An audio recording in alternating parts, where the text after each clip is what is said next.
the first time I've been on Delta and actually had a good time. I'm only kidding. I'm only kidding.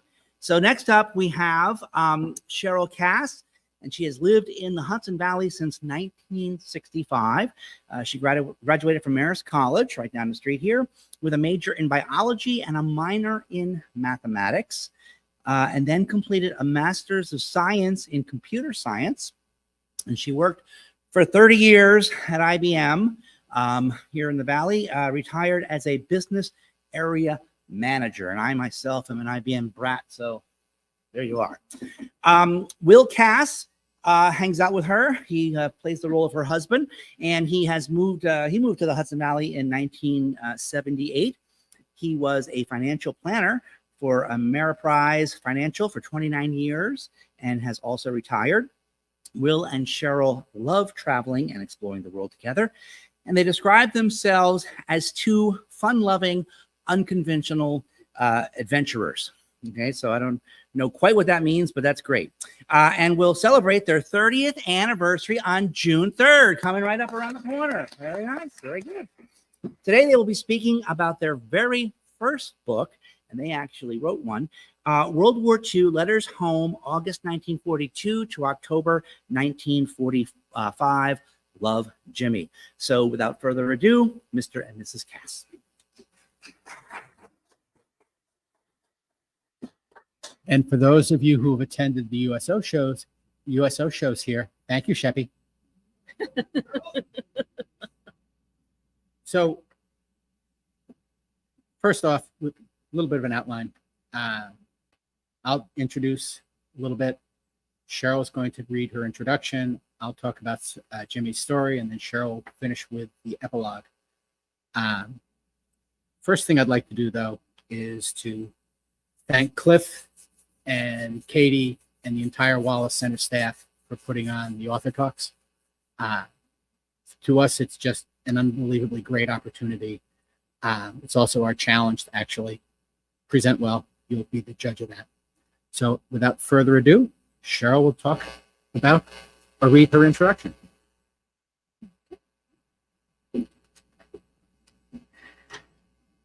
I never met James Michael Cass. He died December 4th, 1992, 6 months before I met his son, Will.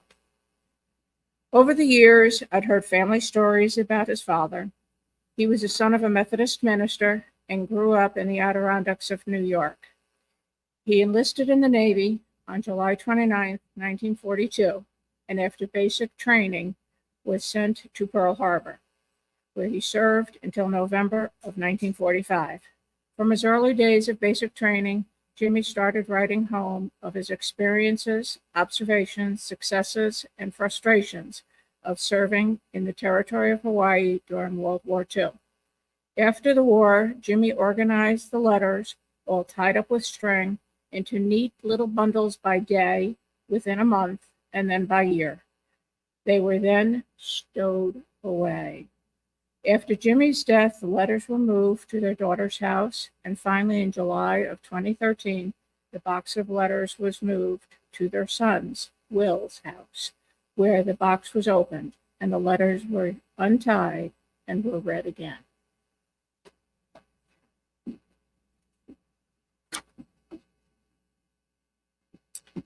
So, book cover. When Cheryl created this book cover, my initial thinking was, I didn't like it. To me, it was rough, amateurish, and certainly not professional looking at all.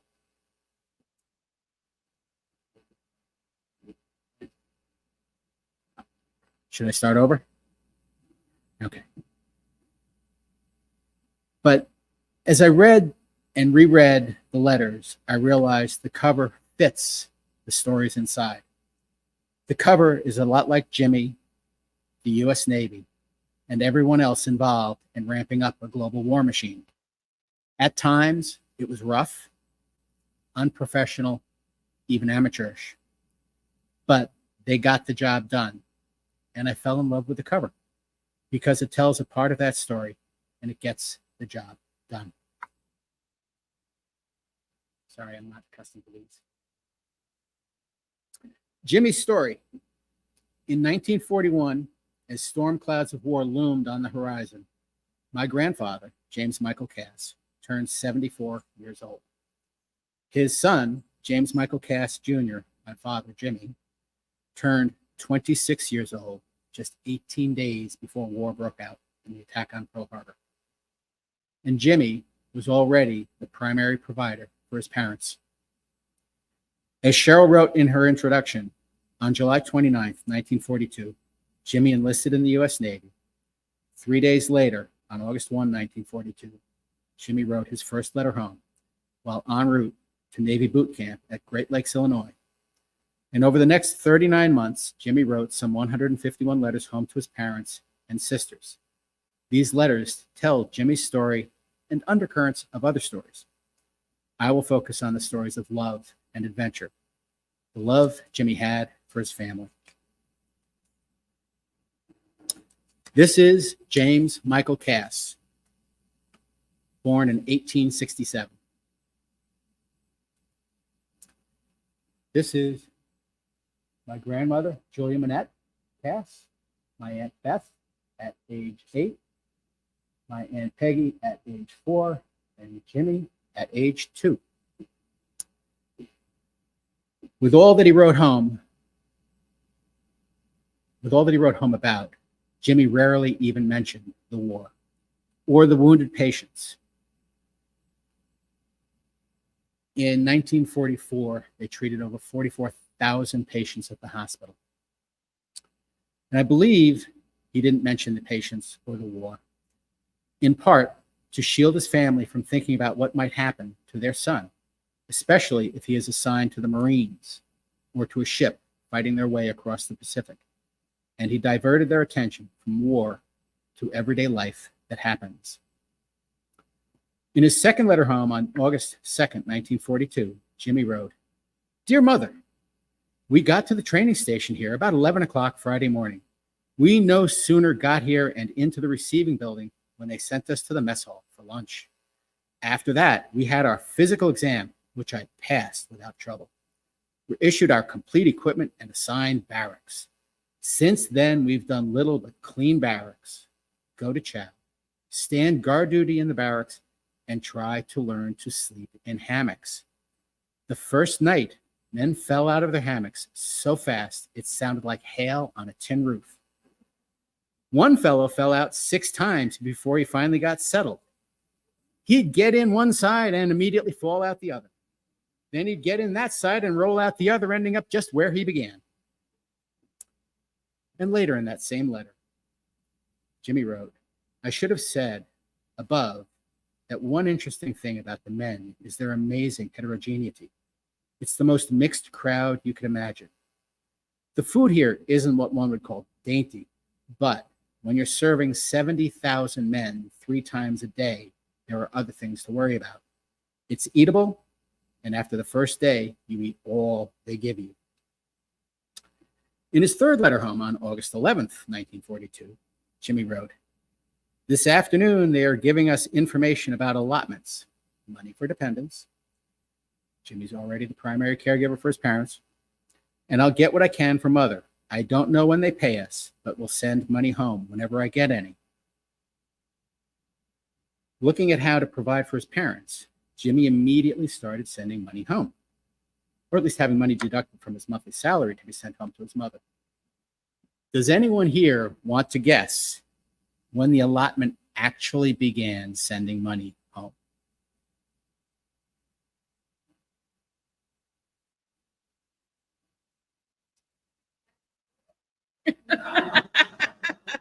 Not quite. He started the allotment in August of 42. It started arriving sometime in September or October of 43. So the primary provider for his parents is trying to get money home. The Navy's deducting it from his pay. So his monthly salary has been cut. And now he's got money left, and he's trying to send that money home because the money being deducted every time he got moved, the allotment needed to change. Well, the Navy moved him sometimes, every 2 or 3 days, which is a whole nother set of stories in the letters, and I'll let you read that in the book. So fall of 43, the allotment starts. But Jimmy's in Honolulu. And another theme in this story is the adventure and the uncertainty of going to war, not to hurt, but to heal those wounded by war. Jimmy enlisted as a pharmacist's mate because he wanted to heal, not hurt. On September 18th, 43, Jimmy wrote, "Dear Mother, yesterday a letter came from Beth, mailed from the Rochester to Goat Isle, the end of January. She forgot to send it airmail, so it just plodded along and finally got here by convoy. Peggy's Xmas present came on the same mail after being sent the second time. It was slightly jammed, and 2 or 3 of the notes don't work right. I'm trying to fix it and hope I'll be able to. Why didn't anyone ever tell me how to play a harmonica? It's easy and fun. My ex-patient told me about another patient here at the hospital, about whom you may not have heard. The doctor looked him over one day, and after the usual questions, ordered that he should be given an enema. The order was duly entered in the book. A little later, the corpsman came in, saw the order, and gave the patient the enema. Not long after, the nurse came in and noted the order, couldn't find the corpsman, and so gave the patient the enema.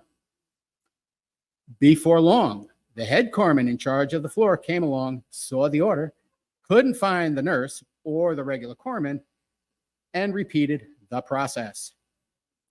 The patient had said nothing to this point. But shortly, when there was a knock on the door, he raised up on his elbow and shouted, "Who's there, friend or enema?"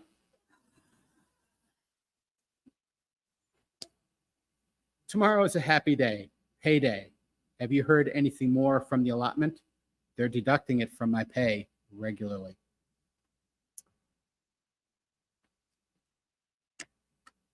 Then on April 12th, 43, Jimmy writes, "Dear Father, things have been so hectic around here the last week or so, I can't for the life of me remember what I have or haven't told you recently. Believe I told you that I'd been assigned to ward duty, but a couple of days later, I was transferred again to the maintenance staff, which takes care of the grounds. We plant grass, cultivate the posies, commune with the birds and bees, and accumulate sunburn. Yesterday was my first day outside, and when we started, I looked like a lily beside all the brown boys who've been out there for weeks. But by the time we knocked off in the PM, I looked like a lily caught with my pants down, very red in the face. Tell Mother not to worry. I won't get too much sun."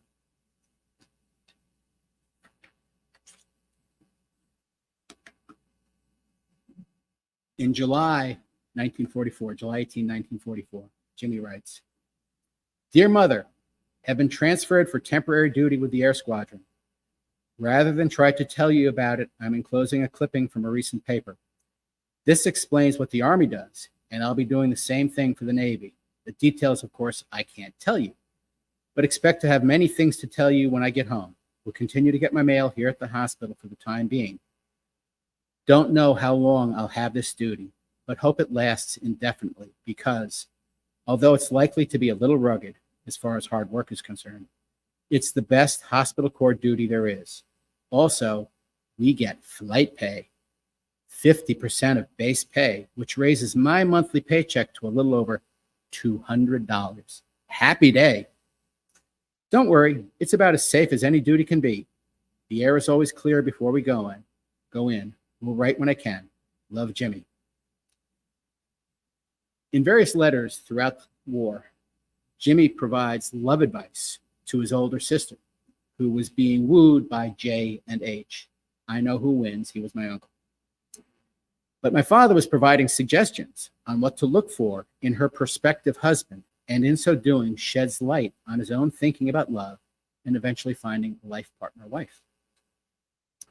In his letter home on September 2nd, 1944, Jimmy wrote, "Anyway, in answering your letter, I kicked the general idea around in my head and for several days finally came up with the characteristics I'd look for in a wife. And when I got them all laid out in order, I found I had a list of the homeliest virtues our middle class has ever produced. Was my face red? My father. On November 13th, 44, Jimmy wrote, "Dear Mother, happy birthday.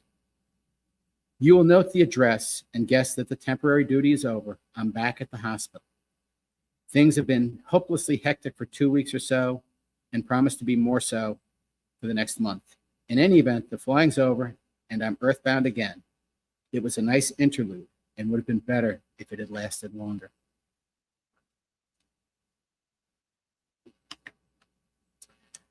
I came back here. This is later in the same letter. I came back here to a job as assistant to the recreation officer, which means I'll have to see shows around the island, decide if they should be brought up here, make the arrangements, etc. Also, we'll be doing some shows of our own here. The recreation department is relatively new, and another farm mate who is leaving soon has done the basic work of setting up much of the routine. But now, the scope of the department has to be widened, and that is up to me. We have all kinds of backing from the administration and the recreation officer as swell, but the legwork and the planning is my job. Right now, keep in mind, this is November 44. Right now, I have to have an hour-and-a-half stage show of some kind ready for Christmas. Did I say I'd be busy? Love, Jimmy. Didn't even get to say more than happy birthday, even though I expected to for the whole page. Well, the new job got even more involved. December 16th, 1944. Dear Mother, this is merely to tell you that the 2 Xmas packages have come since the birthday package, and they were perfectly swell. I'll write more detail when I have time to do them justice. Enclosed is a clipping that will give you some idea of the things that are keeping me busy. The Navy broadcast will come from the hospital auditorium here on Xmas Day over WOR at 1:30 p.m. Eastern Wartime. I've been busy getting much of the organizational and planning work done on both broadcasts. So this is the last letter you'll get from me before Christmas and maybe before New Year's. So I'm hoping you folks have a happy Christmas season. I wish I were there to be with you. One of these days I will be. Love, Jimmy. He had to stage, produce, and find all the acts for the show that was broadcast across the entire country on Christmas Day. That's my dad. This is a picture from Bob Woodcock that my father sent home on January 28th, 1945, about the recreation department putting on shows with local talent and the play Three's a Family with Charles Butterworth and a cast of Broadway and Hollywood professionals. A week earlier, Martha O'Driscoll and her USO troupe performed here. And my father enclosed this cartoon from January 27th in the Hospital Highlights newspaper. And he wrote,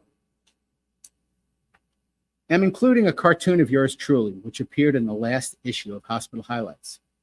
Cass broke over the compound with a vengeance this past week, what with appearing in a mainland show with Charles Butterworth on Friday and being caricatured in the hospital paper on Saturday. Naturally, I've been taking a terrific ribbing about all the publicity, but it's fun. Reminds me more than anything for a long time of a college campus. That is the putting on of plays, the smell backstage, etc., and the very fraternalish atmosphere of the paper, the ribbing, etc. I'm on the verge of becoming an oversized toad. The unhappy catch being, of course, the relative weeness of the public."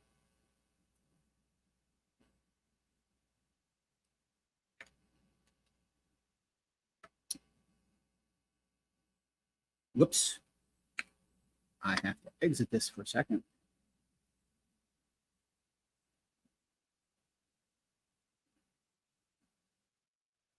This is March 13th, 1945. That's my father's script. In his letter home on March 13th, 1945, Jimmy wrote, "Dear Mother, you have been constantly in my thoughts since word of Father's illness first came. The added strain would, I knew, be hard on you, and I hoped it would not tire you too much. The news of Father's death did not come as so much of a shock as it would have if your letter of March 7th had not reached me about 4 hours before Beth's telegram on the 12th. When I read that pneumonia had set in, there could be little doubt the situation was very serious. I was fortunate in being so well informed and thus as well prepared as one can be for news of the death of a dearly loved parent. The possibility of Father's death has been with us all for several years. I have, as doubtless you all have, thought of that possibility and what it would mean to me. And the realization has come to me more strongly with each passing year that Father can never really die as long as we, his children, live. For so much of him has become an integral part of us. We are, in part, what he believed and taught, but we are even more what he was. And his grandchildren must necessarily be profoundly influenced by the force of his character, though they will never know him. Father was essentially a mild man, and yet he had an inflexible strength that did not need volume or display to carry impact. His strength was the product of profound conviction, which brooked no debate. But the depths of his conviction did not fester into intolerance, and the sympathetic scope of his mind has often, in recent years, made me pause and wonder. And Father was, intrinsically, a good man. I do not believe that his was merely goodness of mind, but rather that it was goodness of the spirit which overflowed his heart and permeated his mind. And yet his essential goodness did not blind him to the evil in others, nor did it breed in him intolerance for their human weakness. Intolerance he had always for the vice, but only sympathy and pity for the man. Accordingly, to the standards of the world, Father was not a great man, but he was a good man and a strong man in his faith. God grant that we may find the source of his goodness and his strength, and that we may use them as wisely and as well. All my love, Jimmy. My father, Jimmy, after boot camp in September 42, had gotten home on leave. It's now March of 45. 2.5 years later, he's not been home. War separates families, sometimes irrevocably. Jimmy's love for his father never died. He always tried to be that son, but he was some 4,000 miles away.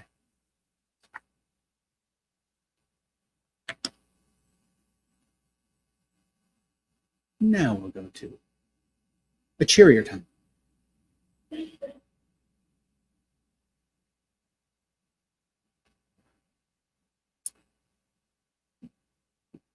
In June 1945, Boris Karloff, that, yes, in the center is Boris Karloff. Boris Karloff visited IE Heights Hospital to entertain the hospital patients. My father, Jimmy, was assigned to be Boris's guide during his stay. And in his letter home in June 1945, Jimmy wrote, "I didn't expect to make this letter a eulogy of BK, but got started and thought you might be interested. As you may have guessed, I think he's one of the swellest people I ever met." It was a long letter, but my father, in guiding Boris around, would take him to a ward full of wounded GIs. Boris would stop at the door, tell my father to wait, and he would be the only person who would go into the room. And he would go to every single patient in the ward and talk with that patient until that patient was done. Didn't matter how long it took. He was there for every single patient in the hospital. That's why my father considered Boris to be one of the swellest people he'd ever met. And I've had the blessing to talk with Boris's daughter, Sarah Jane Karloff, who still lives out in California. She's not listening today because she's flying today to Mexico on vacation for 2 weeks. And then, does anybody want to guess what this is?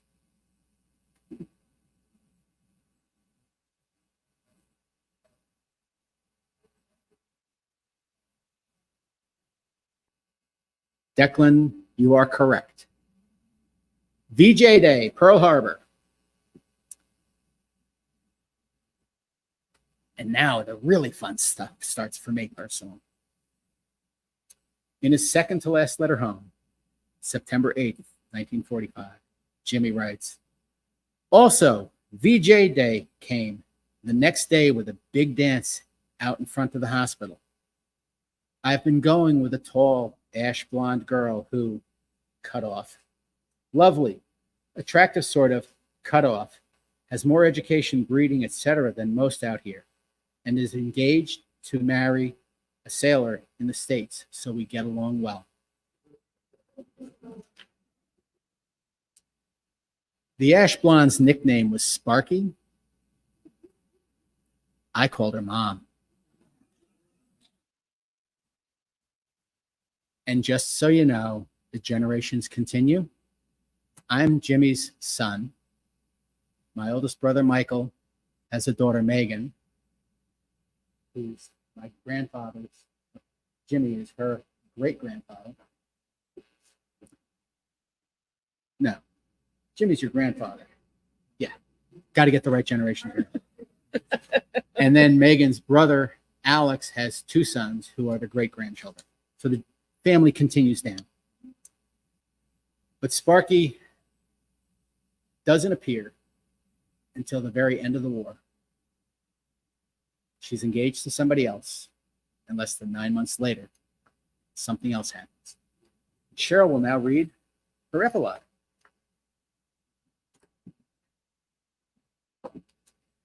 After the war was over, Jimmy returned to New York. He married Barbara Hillman, the tall ash blonde, whom he had met in Hawaii. They moved to New York City and then into the new community of Hicksville, New York. They had 5 children, Michael, Fritz, Julia, Will, and Emmy, who died as a baby. Jimmy continued his writing after the war.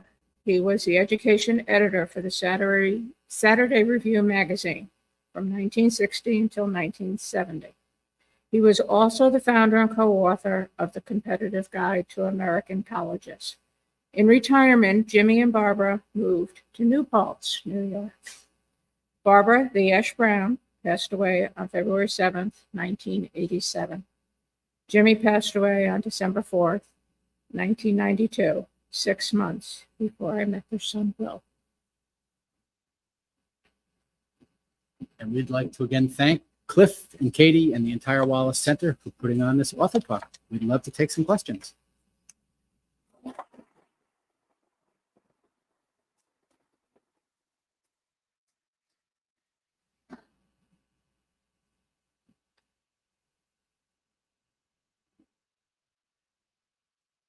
Not a single question. Not from World War II. Not from World War II. And as it says in the book, the letters are typed into the book. Cheryl did the transcription. Every spelling, every punctuation, the grammar, the sentence structure, every piece of it is exactly as they are in the letters. With one error, there's a paragraph that I didn't have the space between because I ran out of space on the page. Yes, somebody else had a. Yes, I have my father's letters to my mother from during the war, and he was stationed later into Japan. I want to donate them, so whether a museum or a college, are there places that want to take these letters? I have found with some difficulty, there are limited places that will take things, but National Archives, which is partly here at the FDR site, talk with them about donating. What branch of service? My parents were both Navy. My uncle Alan, my first name is Alan, KIA, World War II, November 44, as they were taking the Laquelles in the Vosges Mountains, Army. Middle name Williams, Colonel Lewis Williams, cast First War, served with Pershing. I've got all these records I believe there's a military museum in South Carolina next to one of the military bases, Army bases, that I've been told will take records. It's a hunt, but good luck. And by the way, if you have success, please let me know. Yes.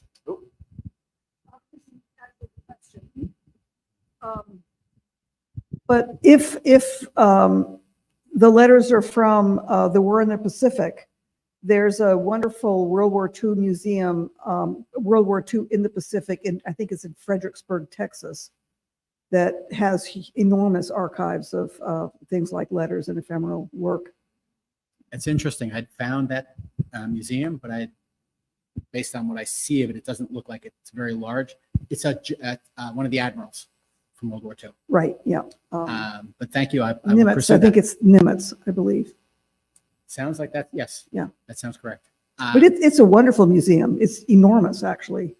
The idea of these letters, I was talking with a couple women that were walking in before the first talk, and her aunt was going to throw out the family records.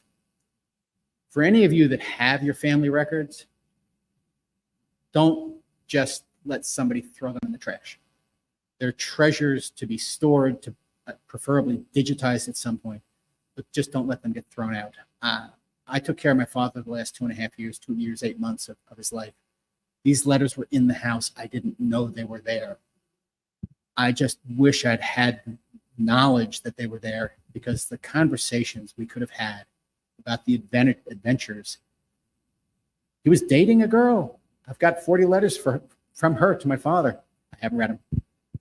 But they're part of her story to get into the war, because she eventually signed up as a wave. I'm sure part of her journey to make that decision to join the waves is in her letters, and that's part of her family story. So I'm trying to find where her descendants live, because she passed away about 4 years ago. Yes.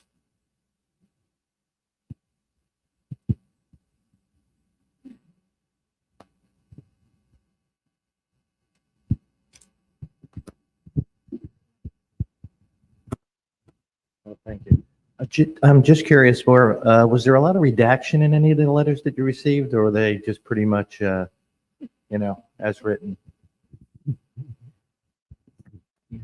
Redaction, no. Let's see if I can find.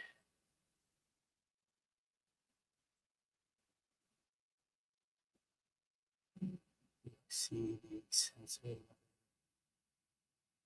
Oh, there we go. I know this. Letter scans PDF. Censor was.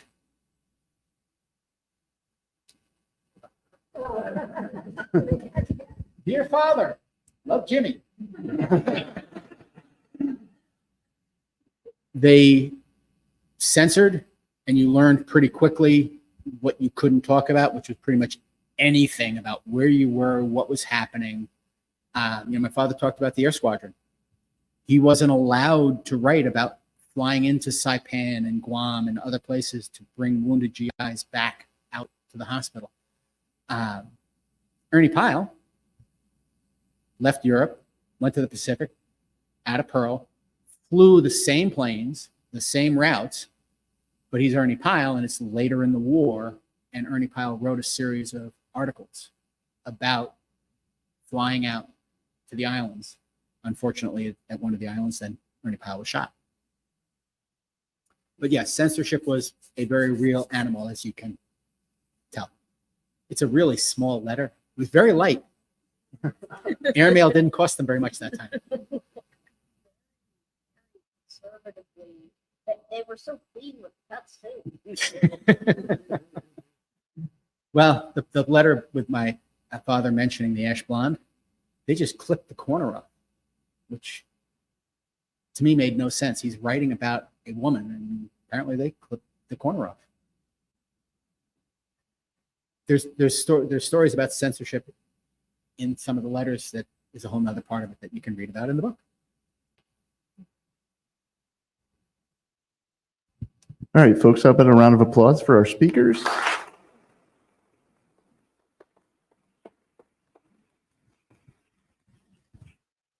And if you want to chat with the Casses, you can do so out at the book signing table outside the New Deal store. So you can go meet them there. And we're going to take our lunch break now. And we'll be back at 1 o'clock for a 1 o'clock session. Hang on for that. And your thumb drive, sir.